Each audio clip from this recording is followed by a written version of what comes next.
네. 우리 부장님이 해주신 말들이 저도 굉장히 공감이 갔고 또 너무 알기 쉽게 이야기 네. 잘 해주셔서 저도 이렇게 적으면서 듣기도 했는데요. 아, 그렇다면 우리 성정이 이스타항공을 또 추진했잖아요. 네네. 그렇다면 이 백신 접종자도 많아지고 있는 추세인데 지금이 그렇다면 항공주, 여행주 앞으로 또 어떻게 달라질 것으로 예상하고 계시나요? 저도 이제 가을이면 이제 한국 사람들 중에 일부 분들이 뭐 괌 가지 않을까 예상을 하고 있었어요, 사실은. 얼마 전만 해도 그런 분위기였고, 또 괌하고 사이판은 뭐 이렇게 백신 접종만 하면 2주 격리 없이 뭐 갈 수 있다라는 보도도 나오더라고요. 근데 좀 아쉽게도 쉽지가 않아진 것 같아요. 왜냐하면 지금 그 델타 변이 바이러스가 네. 지금 이제 인도에서 나왔는데 이거 영국을 강타해 버렸잖아요. 그리고 전 세계로 좀 퍼지고 있고, 아직까지 우리나라는 아니지만 그런 좀 우려감이 있고, 또 제가 뭐 여기 이 방송이 언제 나갈지 모르겠지만 이 찍는 시간 기준으로 해가지고 갑자기 우리나라도 확진자가 너무 많이 늘어났더라고요. 그러니까 뭐 한 분 때문에 지금 뭐 어디 홍대 쪽이 난리가 나가지고 네. 예, 확진자가 늘어났는데, 이제 사회적 거리두기를 좀 완화하는 시점에서 맞아요. 또 그런 사고 또 터지니까 정부 입장에서도 해외로 나가는 걸 쉽게 풀어주기가 되게 힘들어요. 예, 알면서도 어렵다는 거죠. 그러면 자꾸 이런 일들이 이제 계속 반복이 됐어요. 그 전에도 뭐 작년에도 갑자기 뭐 강남에서 한번 난리가 나가지고 네. 확산되고, 올해 겨울에도 이제 확진자가 너무 많이 늘어나기 시작했고, 지금 또 잠잠하려고 하는데 또 이 사건이 또 터지고, 이러다 보면 정부가 하늘길을 열어주기가 너무나 부담스러울 수밖에 없어요. 그래서 좀 아쉽지만 여행과 항공주가 이제는 분명히 우리 가을에 갈 수 있다, 해외로 나간다, 이 기대감으로 주가가 굉장히 많이 올랐었어요. 근데 그 기대가 조금씩 약화되고 있어요. 그러니까 이게 현실이다 보니까 주가들이 최근에 힘이 없습니다. 그래서 이거는 여행과 항공주 투자하시는 분들은 이 점을 좀 명확하게 인지하셔가지고 이제부터는 하늘길이 언제 열릴지를 좀 예측을 하고 투자하셔야 될 것 같아요. 적어도 내년엔 열리는데 올해 열릴지 안 열릴지는 저도 알 수가 없어요. 근데 올해 안 열리면 주가는 당분간 오르긴 굉장히 어렵습니다. 그래서 사회적 거리두기가 완화되는 거랑 별개로 확진자가 많이 줄고 델타 변이 바이러스가 많이 악화가 돼야 되겠죠, 영향력이. 그러면은 좀 빨리 갈 수도 있지만 지금과 같은 분위기가 계속 이어지면 여행주가 좀 주가가 상승하기 좀 쉽지 않고, 그리고 이스타항공 이제 인수가 이제 그 얘기가 나왔는데, 이스타항공과 관련해 가지고 지금 우리나라 그 항공주들부터 좀 먼저 얘기를 해드리면, 우리나라 항공사가 국적항공사가 두 개 있잖아요. 대한항공과 아시아나항공. 근데 그 두 개 중에 이제 하나로 합병이 될 거 아니에요. 대한항공이 아시아나 인수하니까. 그리고 나머지는 이제 LCC라고 해가지고 저비용 항공사라고 그러거든요. 뭐 제주항공, 에어서울, 에어부산, 네. 뭐 많이 들어보셨죠? TA항공, 뭐 이스타항공 또 많이 있는데, 이게 우리나라 규모로 우리나라가 그렇게 큰 나라는 아닌데 저비용 항공사가 너무 많아요. 맞아요. 계속 늘어났죠. 그러니까 왜 이게 이런 현상이 발생했냐면, 사람들이 막 그때 2015년도인가 16년부터 여행을 엄청 가더라고요. 해외여행. 그리고 특히 뭐 동남아라든가 일본이라든가 이쪽이 되게 싸요. 상품 구성도 싸고 하니까. 근데 그런 거는 대한항공을 타고 가는 것보단 차라리 저비용 항공사 싸는 게 훨씬 그렇죠. 싸잖아요. 네. 예, 오랜 시간 타는 것도 아니고. 맞아요. 그래서 이게 돈이 되니까 계속 이제 저비용 항공사가 생긴 거죠. 정부에서도 허가를 많이 내줬어요. 코로나 전에도 지금 아직 운항은 안 하지만 3개 항공사를 허용을 해줬어요. 그것까지 들어왔으면 더 난리가 났겠죠. 네. 그래서 사실은 코로나 전에도 항공주는 별로 안 좋았어요. 공급이 너무 많아가지고. 그러니까 이게 내가 그 항공기를 선택을 할 때 9개나 되는 항공사가 있어요. 예를 들면. 네. 그러면 나는 이 중에 제일 싼 거 고를 거 아니에요. 저도요. 그잖아요. 네. 근데 2개밖에 없어요. 근데 서로 막 타려고 난리가 났어요. 그럼 반대가 돼요. 나의 선택권이 없어요. 그냥 부르는 게 값이에요. 나는 가야 되니까 여기서 20만 원 더 줘도 그냥 사요. 근데 지금 그게 예전에 이제 이런 현상들이 예전에 있었지만 최근 들어와가지고 그런 게 없었던 거죠. 코로나 전에는.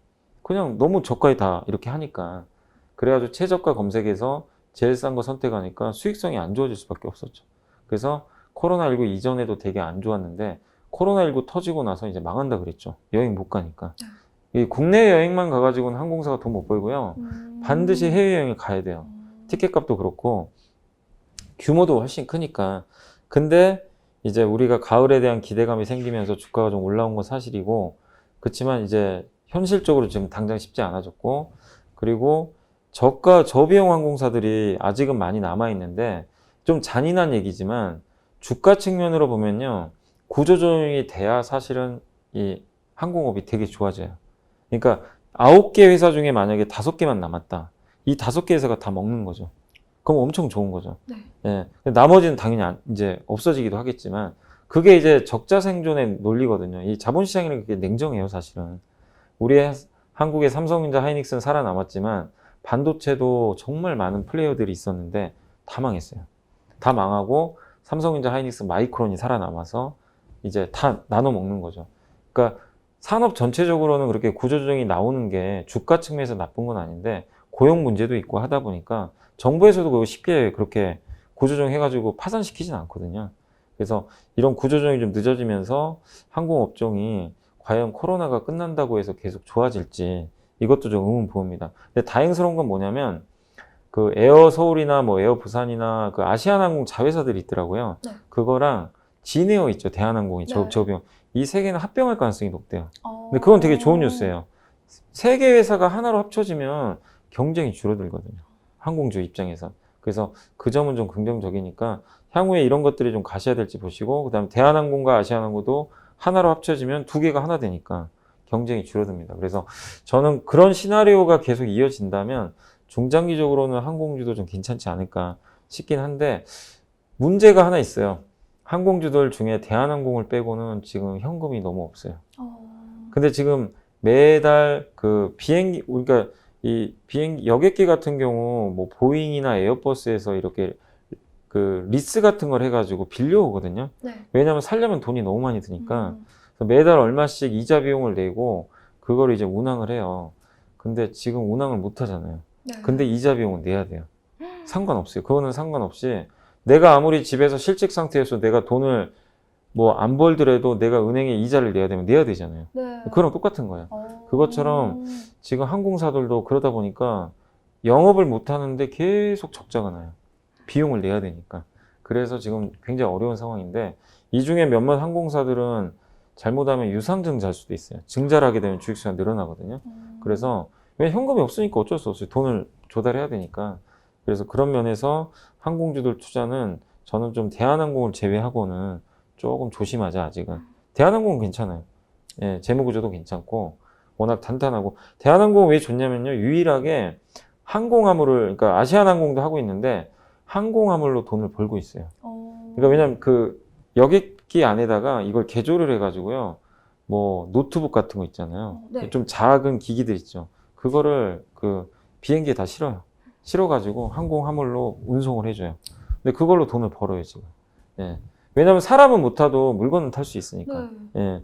그래서 돈을 버니까. 근데 그건 대한항공만의 특권이죠 어떻게 보면. 다른 회사는 못 하니까. 그래서 대한항공으로 좀 압축하시는 게 좋겠고 여행주도 좀 안타까운 일이지만 모두 투어가 전 직원 희망퇴직 받는다고 하더라고요. 제가 어젠가 그제 한번 기사를 봤는데 하나투어도 이미 좀 구조조정을 시작을 했고 네. 업계 2위인 모두 투어마저도 임원 대상들이 아니라 그냥 전 직원 대상으로 그 희망퇴직을 받는다고 합니다. 그러니까 그 정도로 못 버텨요. 지금 너무나 안 좋은 상황이고 그러니까 이게 어쩔 수 없는 것 같아요. 지금 아니 여행도 국내 여행 갈 때 혹시 뭐 여행사 이용하세요? 아니요, 국내 여행 갈 때. 그죠? 그냥 네. 우리 그냥 알아서 우리 다 아니까 알아서 네, 가잖아요. 맞아요. 요새 뭐 스마트폰도 있으니까 길 네. 찾기도 쉽고. 근데 해외여행 갈 땐 특히 좀 연세 있으신 분들은 맞아요. 자기가 직접 가기 힘드니까 패키지를 많이 가입을 하잖아요. 그래서 여행사들이 돈 버는 게 패키지로 버는 건데 그다음 비행기 티켓하고 네. 이렇게 해서 버는 건데 그거 지금 못 하잖아요. 국내 여행은 안 되니까. 네. 근데 국내 여행 제주도에 아무리 사람이 많이 가도 그 여행사라고는 별개입니다. 예. 저도 얼마 전에 제주도 갔다 왔는데 가족하고 그냥 저희끼리 알아서 갔다 왔거든요. 네. 여행사 아무 상관이 없어요. 맞아요. 그잖아요. 그러니까 해외여행을 가야만 여행사가 돈을 벌어요. 근데 지금 갈 수가 없어요. 맞아요. 그러면 계속 적자를 봅니다. 그래서 빨리 여행길이 열려야 돼요. 해외여행길이. 근데 이 상태로 계속 이어지면 델타 변이 바이러스든 뭐든 해가지고 그러면 해외여행을 못 가면 올해 연말까지도 힘들어지는 거예요. 그래서 이렇게 희망퇴직 받는 거예요. 예. 근데 여행주들 대부분이 부채가 좀 많은데 유일하게 한 회사가 정말 재무제표가 너무 좋더라고요. 그 회사가 어디냐면 참 좋은 여행입니다. 들어보실지 모르겠는데 유럽 여행 쪽으로 되게 강한 회사인데 아, 옛날에 그거 기억나실지 모르겠는데 참 좋은 여행이 그 예전에요. 그 유럽에서 어디더라? 그 체코였나 헝가리였나 거기 그 어떤 이제 호수에서 유람선이 이렇게 이게 뒤집어져 가지고 한번 사고가 난 적이 있었어요. 그래서 그때 엄청나게 손해를 본 적이 있었거든요. 그래서 아마 기사 검색해 보신 분들 아마 기억을 하실 거예요. 그래가지고 당시에 참 좋은 여행이 되게 힘들어졌어요. 그때 당시 주가도 엄청 빠지고 그 배상도 해야 되다 보니까 그랬던 회사인데 제가 재무제표를 봤더니 아니 1등, 2등인 하나투어, 모두투어도 부채가 훨씬 많은데 부채가 없어요. 그러니까 예를 들면요, 이 회사가 지금 예를 들어볼게요. 내 통장에 1,000억이 있잖아요. 1,000억은 내 통장에 있으면 자산이잖아요. 네. 근데 어떤 경우는 그 중에 900억은 빌린 돈일 수도 있잖아요. 그죠? 나머지 100억만 내 걸 수도 있죠. 근데 내 통장에 있더라도 근데 참 좋은 여행은 1,000억 중에 거의 10억만 남의 돈이고 990억 정도가 자기 돈이에요. 그러니까 까먹어도 버틸 수가 있어요. 네. 그러니까 조금 까먹어도 버티다가 내년에 하늘길 열리면 돈 쓸어 담을 수가 있습니다. 왜냐하면 내년에는 여행 가격이 엄청나게 올라갈 겁니다. 아니 그 앵커님도 아시겠지만 내년에 만약에 괌이나 사이판이나 뭐 베트남이 열렸어요. 안 가겠어요, 다들? 다들 가겠죠. 무조건 가죠. 네, 무조건. 네, 어쨌든 네. 이게 광클릭 해야 되겠죠. 빨리빨리 클릭해가지고. 다들 근데 기다리고 계셔서. 그때는 값이 중요한 게 아니거든요. 비싸게 올려도 그냥 다 무조건 하겠죠. 참아왔으니까. 네. 예, 그러면 티켓 가격부터 해가지고 여행 가격이 엄청나게 점프를 해요. 그래서 한 번에 돈을 벌 수가 있어요. 근데 문제는 그 과정까지가 남아있잖아요. 이때까지 버텨야 돼요. 돈이 있는 회사랑 없는 회사랑 차이입니다. 그러니까 모두 투어는 이제 없다 보니까 구조조정. 참 좋은 여행은 돈이 많아요. 그래서 여러분들이 여행주를 구작하실 거면 참 좋은 여행.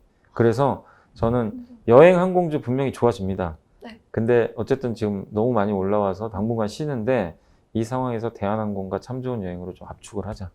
예, 최악의 경우에도 버틸 수 있는 회사를 사야 좀 리스크가 없다 이렇게 말씀을 드리겠습니다. 네, 이렇게 2부에서 나눠볼 이야기는요, 여기까지입니다. 이어서 3부로 넘어가 보도록 하겠습니다.